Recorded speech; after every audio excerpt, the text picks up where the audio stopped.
17 Mei 2024. Ditemui pada Kamis siang, pemilik usaha seblak Satria Maulana mengaku tidak menyangka pelamar kerja membludak hingga terjadi antrian panjang saat wawancara.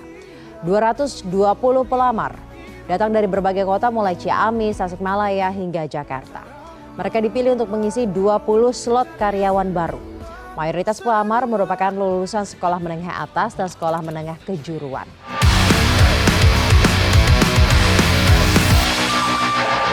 Beberapa waktu belakangan ini, ruang media kita, baik itu media mainstream maupun media sosial, dipenuhi berita-berita suram tentang kondisi negeri besar yang berpenduduk terbanyak keempat di dunia yang bernama Indonesia. Mulai dari berita deflasi atau kondisi di mana harga barangnya turun, tetapi masyarakat sudah tidak mampu beli. Pabrik-pabrik manufaktur banyak yang tutup, imbas tidak mampu bersaing dengan barang luar negeri yang jauh lebih murah akibat keran impor yang terlalu mudah dibuka. Dan PHK ada di mana-mana. Sampai Maret 2024 dilaporkan ada hampir 13.000 orang di PHK. Dan lebih dari 40% mereka yang kena PHK itu ada di Jakarta. Di tahun 2024 ini, Bank Mandiri mencatat para penabung di kelas menengah sekarang sudah pada makan tabungan mereka. Makan tabungan adalah istilah perbankan. Ketika masyarakat kelas menengah itu sudah mulai menggunakan tabungannya untuk kebutuhan sehari-hari mereka. Itu yang kelas menengah loh. Kebayang nggak yang masyarakat kecilnya? Dan ada laporan yang menarik lagi, sekaligus menyeramkan, yang menunjukkan betapa daruratnya situasi negeri kita. Jutaan orang generasi Z atau Gen Z, warga masyarakat yang berusia antara 15 sampai 24 tahun, yang selalu dipuji-puji sebagai generasi emas itu. Menurut catatan Badan Pusat Statistik atau BPS, itu sedang menganggur. Menurut catatan BPS, ada 9,9 juta orang generasi Z yang tidak melakukan kegiatan apa-apa. Mereka nggak punya kerjaan, mereka nggak punya skill, dan sibuk melamar kerjaan ke sana kemari dengan pendidikan yang terbatas yang tidak sesuai dengan level pendidikan mereka. Coba, beda sekali dengan apa yang terjadi di Vietnam, negara tetangga kita yang termasuk sebagai salah satu negara dengan sistem pendidikan terbaik menurut majalah The Economist, majalah terkenal dari Inggris. Vietnam sekarang menjadi primadona investor asing untuk membuka pabrik besar-besaran di sana. Merek elektronik terkenal, Apple, baru saja investasi sebesar 255 triliun rupiah di Vietnam, menyusul brand-brand terkenal yang sudah investasi duluan di sana. Lapangan kerja sudah pasti bertambah banyak di Vietnam karena kepercayaan asing akan kualitas sumber daya manusia mereka yang unggul akibat dari sistem pendidikan mereka yang terbaik.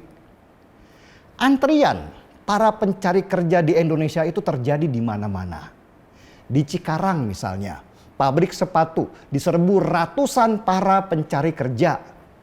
Sebuah warung seblak saja di Ciamis, Jawa Barat diserbu oleh ratusan pencari pekerjaan, padahal yang dibutuhkan cuma 20 orang saja sebagai pelayan restoran.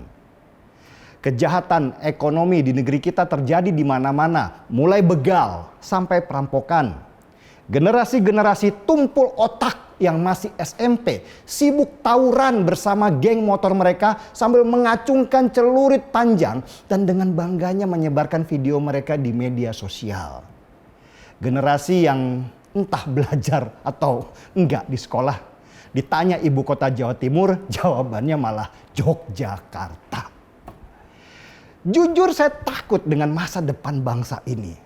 Situasi yang tidak ada bedanya dengan masa Orde Baru dan menunjukkan bahwa sebenarnya kita ini nggak pernah maju kemana-mana. Pemerintah masih sibuk dengan banyaknya pujian dari bank pemberi pinjaman karena disebut sebagai negara yang sukses kendalikan ekonomi. Sedangkan kenyataan di lapangan itu berbanding terbalik dengan banyaknya orang yang diberhentikan kerjaannya. Dan sejak dulu sampai sekarang, pertanyaan kita itu tetap sama. Kapan ya negeri ini bisa seperti negeri yang itu?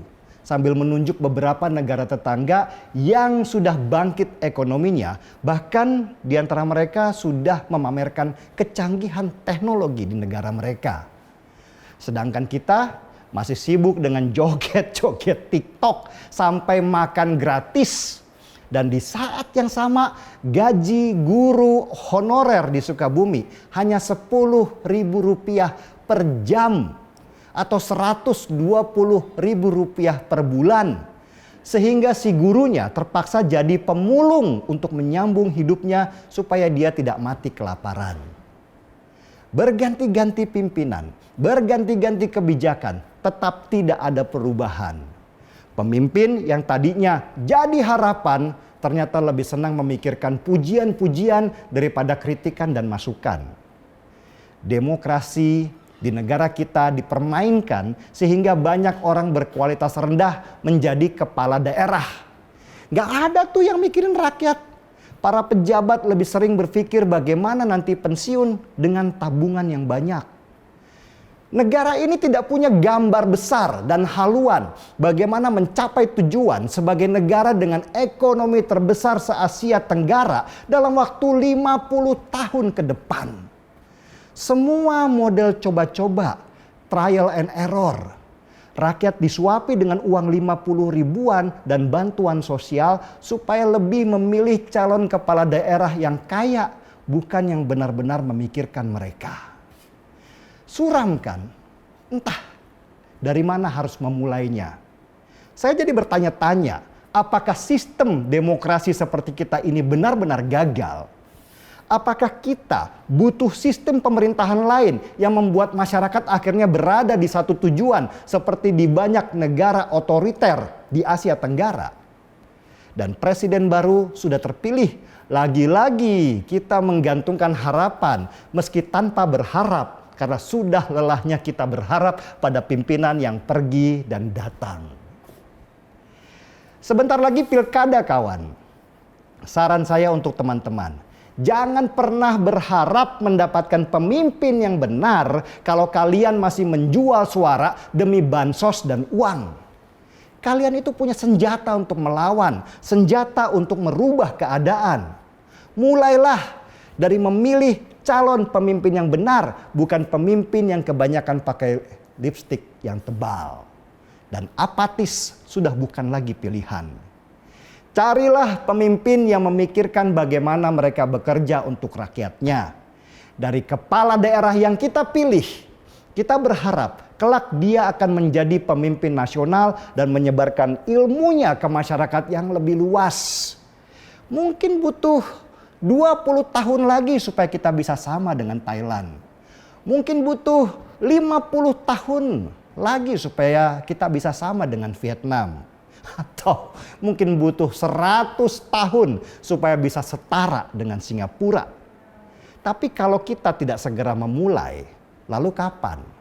Jangan sampai nanti anak cucu kita hidup di dalam kegelapan.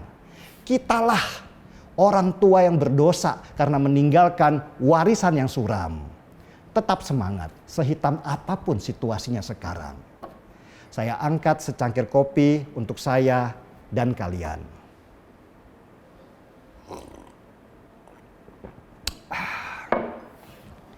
Gaspol.